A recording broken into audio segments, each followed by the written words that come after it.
Hello dear student, welcome. तो जैसे मैंने FA6 का पेपर पैटर्न बताया, सम्स अपलोड कर दिया, वैसे ऑब्जेक्टिव्स भी बना दिया। ये लेक्चर 2 का है और अच्छे से डिस्कस करके तुम्हारा काम आसान कर देता। ठीक है, तो आ जाओ।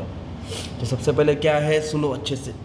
क्या दिया है? Interest payable on deposit. जो डिपॉजिट पे इंटरेस्ट पे करते हैं वो अदर लाइबिलिटी होता है। ठीक है, अदर लाइबिलिटी। और जो इंटरेस्ट रिसीव करते हैं वो तुम्हारा करंट एसेट्स होता है, अदर एसेट्स में होता है। तो इसका आंसर आएगा अदर लाइबिलिटीज। ओके, बैंक का शेड्यूल याद करना है।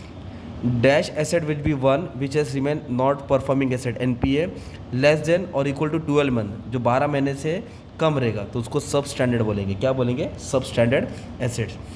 Total number of schedule in insurance company. Insurance company में कितने शेड्यूल है? 15 शेड्यूल है। ठीक है, और इंश्योरेंस कंपनी को कौन कंट्रोल करता है? मल्होत्रा कमेटी में बनाया था ना, इरिडा। इरिडा बोलते हैं उसको। ठीक है, इरिडा 2002, इरिडा 2002 याद करना है। और dash agency regulate and supervise non banking finance company RBI संभालता है। कौन संभालता है? RBI के गाइडलाइन में इसका रूल्स एंड रेगुलेशन चलता है।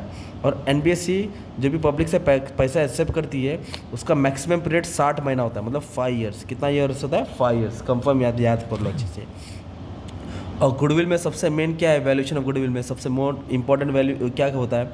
बिजनेस ओनर, लोकेशन नहीं, फ्यूचर मेंटेनेबल प्रॉफिट। FMP बोलते हैं ना तुम लोग, 5 साल का प्रॉफिट को 5 से डिवाइड करते हैं, वो आता है। और LLP में मिनिमम कितने पार्टनर होते हैं? 2 पार्टनर्स। कितने? 2 याद करना है।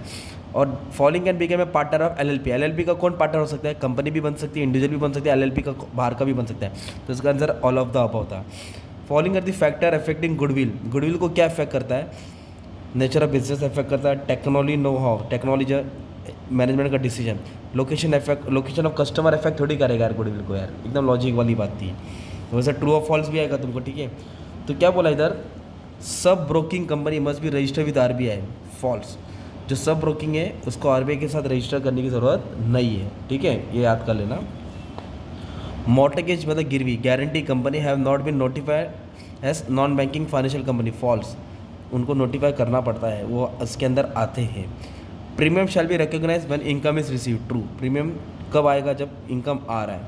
Company incorporated registered outside India, जो इंडिया के बाहर है, can become a partner of LLP। Yes, they can become a partner of LLP। Current account balance are shown by bank as demand deposit. True. तो क्या क्या आता है demand deposit में? करंट अकाउंट बैलेंस आता है, सेविंग अकाउंट बैलेंस आता है, टाइम डिपॉजिट आता है ना, fix deposit. Discount receive by bank, पैसा आया। इंटरेस्ट अर्न, ऑब्वियसली डिस्काउंट मतलब जो पैसा आया वो इंटरेस्ट अर्न में आता है।